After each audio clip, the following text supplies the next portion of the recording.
See, human beings are questioning beings. You see, without question, we are not human beings. Dogs and cows, they don't question who am I and so on. Only human beings, because we are conscious, we question. There are a lot of ultimate questions. See, what is the reality? Is there a God? Where did the world come from? Where did I come from? Who am I finally? All these things are major questions. Actually, Ramana Maharishi caught up with one question, who am I? And that is a basic question, you see. But he only helped the students. See, whatever they say, ask yourself, inquire, who am I? That's all. That will not help you. You will be sitting with the question, who am I, for your whole life. You will never come to awakening, you see. That's why the Zen actually helps you. The whole Koan practice is helping the student to realize, to self-realize oneself, go deeper and deeper, you see. Yeah. And the Shikandasa usually, as I mentioned yesterday, two forms of practice. Shikandasa mutes. Mutes means makes dump all these questions, suppresses all the questions. That is no good, you see. We are questioning beings. We, of course, Shikanda is good, must to do, but also we must learn how to be questioning ultimate questions. Who am I and so on. In Zen, there are, about Koan, there are two major Koans. One is called Mu Koan, I will explain a little later. Another is sound of one hand. You see, what's the sound of a single hand? These two major Koans are actually a source of all other Koans. They are all articulating other Koans. These two major Koans, you see.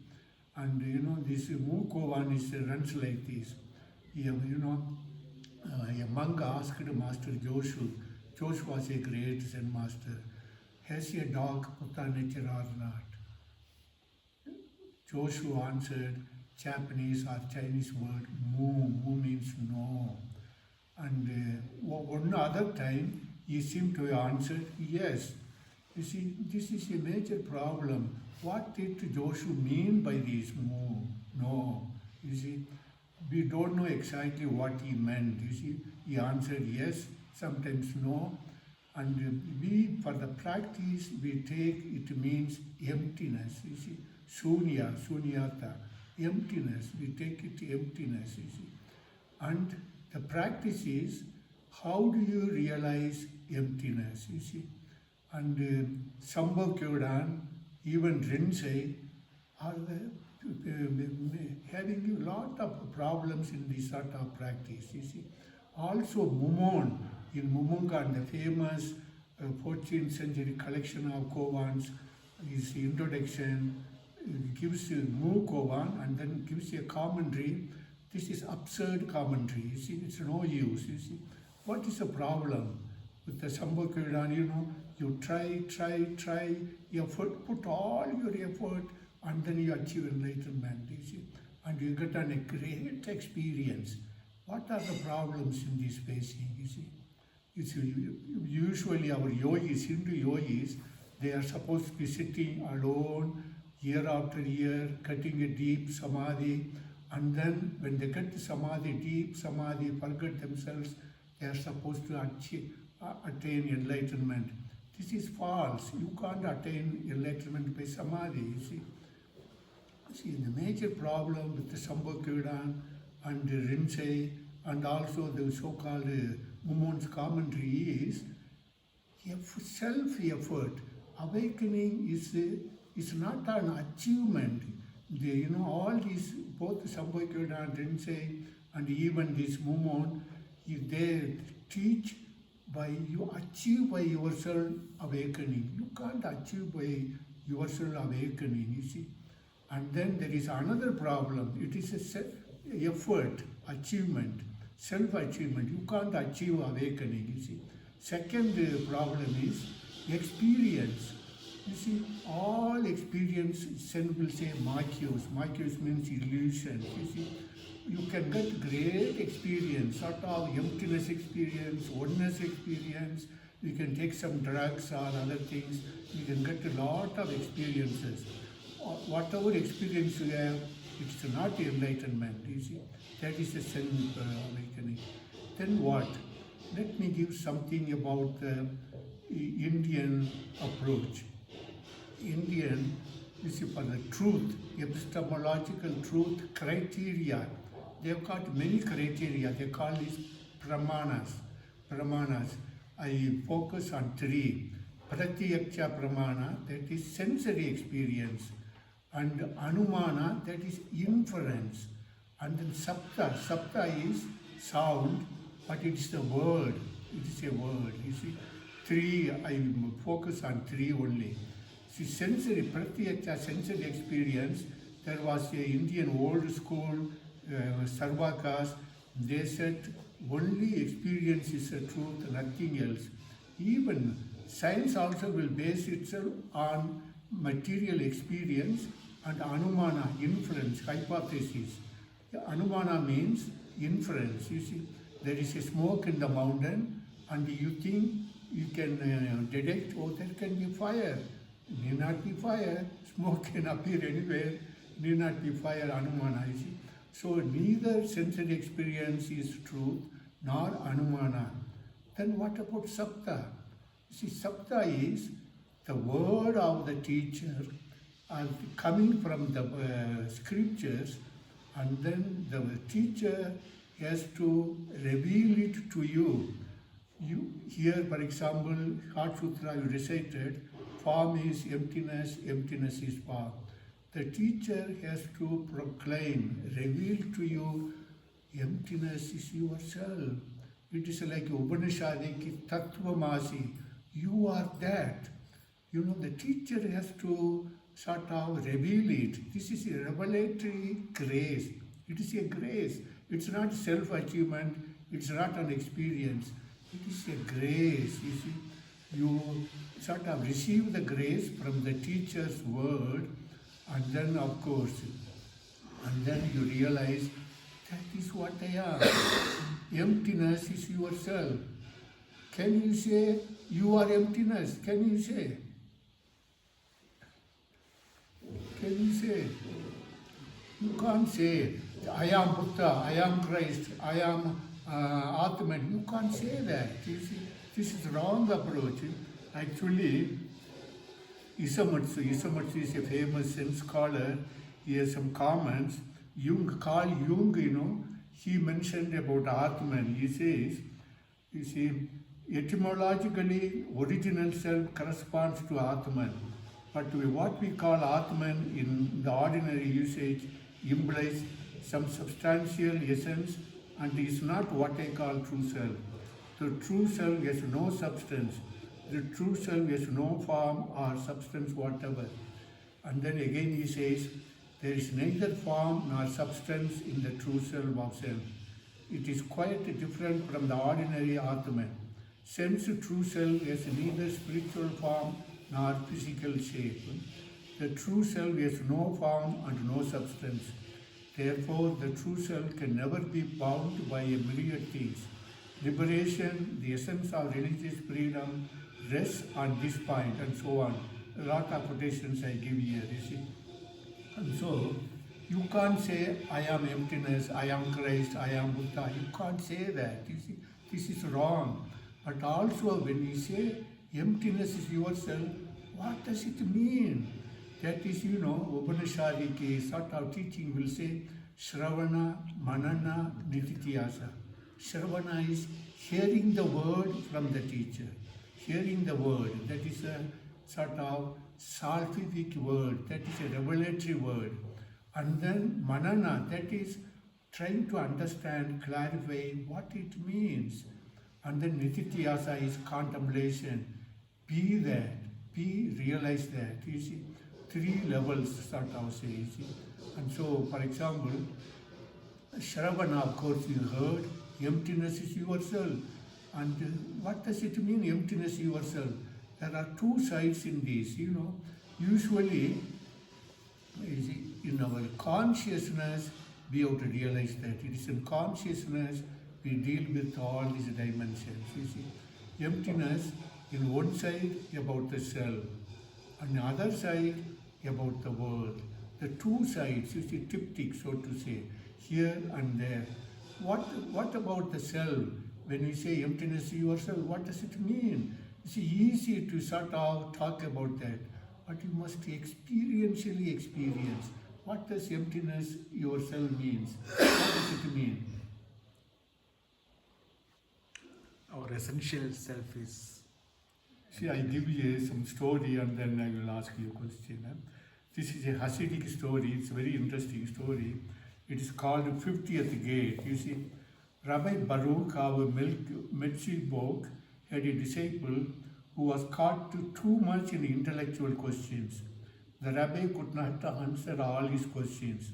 The disciple withdrew from the rabbi and the community and began to dig more and more into his own doubts and questions, all of which only leads him deeper and deeper into despair and the thought of suicide. The rabbi one day goes in search of him and stands face to face with his disciple. You are surprised to see me here in your room. You shouldn't be. I can read your thoughts. I know your innermost secrets. You are alone and trying to deepen your loneliness. You have already passed through one after the other 50 gates of knowledge and doubt. And I know how you did it. You began with one question, you explored it in depth to discover the first answer, which allowed you to open the first gate. You crossed and found yourself confronted by a new question. You worked on its solution and found the second gate, and the third, and the fourth, and the 10th. One leads to the other, one is key to the other. And now you stand before the 50th gate. Look, it is open, and you are frightened, aren't you? The open gate fills you with fear, because if you pass through it, you will face a question to which there is no answer, no human answer. And if you try, you will fall into the abyss, and you will be lost forever. You didn't know that, only I did, but now you also know. What am I to do? Cried the disciple, terrified. What can I do? Go back to the beginning, back to the first gate? The rabbi said, impossible. Man can never go back, it is too late. What is done cannot be done. There was a long silence. Suddenly the young disciple began to tremble violently. Please, Rabbi, he cried, help me, protect me. What is there left for me to do? Where can I go from here? Look in front of you, look beyond the gate. The master said, what keeps man from running, dashing over its threshold? What keeps man from falling? Faith. Yes, son, beyond the 50th gate there is not only the abyss but also faith. And they are next to one another. And the rabbi brought his disciple back to his people and to himself. It is a wonderful story. But tell me, what is wrong in this story from the Zen perspective? Do you see some wrong? What is wrong? Being stuck in questions. Of course, you are all caught by questions, okay. And then, see, what the rabbi is saying, the 50th gate is open, but there is an abyss there, you see. And if you fall into the abyss, you will be lost completely. But abyss and the faith are close to each other. And thus, the rabbi brought the disciple to the community, to the Sangha. Don't you see the problem, the difficulty? You see, the abyss, you see, the story is yourself and there is abyss. There is a dualism. You see, the point is, the abyss is yourself. You are the abyss. You are the self is void. It is German they will say Leere, Leerheit. You see, it is a void. Your self is the abyss. Your self is vast, boundless openness. You see, that's why so much to say, as I quoted, there is no form in the self, the true self. There is no objectification in the self. It is, even Atman, he says, it's substantial. No, in Zen, in emptiness, the self, and the self is completely void and open. There is nothing there, you see. But then what about the world? That you must realize. What about, if the self is completely open and a void, and what about the world? What about the world? There is a phenomenal world. You see, all the phenomena, also the form of emptiness. The form of emptiness. Emptiness takes form, as I read in the Heart Sutra, emptiness is form. Form means things, phenomena. And the emptiness takes form as everything. Everything, you and the Mukigyo and the floor, everything is emptiness taking form. You must realize that. Awaken to that. That what does it imply then? What does it imply? What does it imply? Again, another question. What does it imply? You are one of them. You are not one of them. That means You are one the- object. You, I am the one. You, I am. You are the world. I am. The world is yourself. There is no world apart from you. That realization. You see, Yes. they talk about all ecology, compassion, all those things. When you realize the other is yourself, the other is face of emptiness, that is yourself. The world is trees, mountains, cats and dogs are yourself. That is the compassion. That is the compassion. You see, Zen will talk about you stand on two legs, enlightenment and compassion. Without enlightenment, there is no compassion. Without compassion, there is no enlightenment. You must stand on both the legs. You see, actually, I will tell you a story. When I was in Japan with a Japanese sister, I visited a Rinsei master. I mentioned it in my autobiography. Rinsei master, I visited him.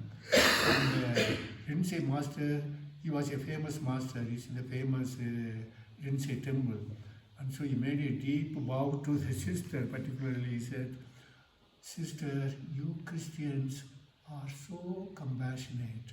You are serving the people and the world so much, but sad to say you don't have enlightenment."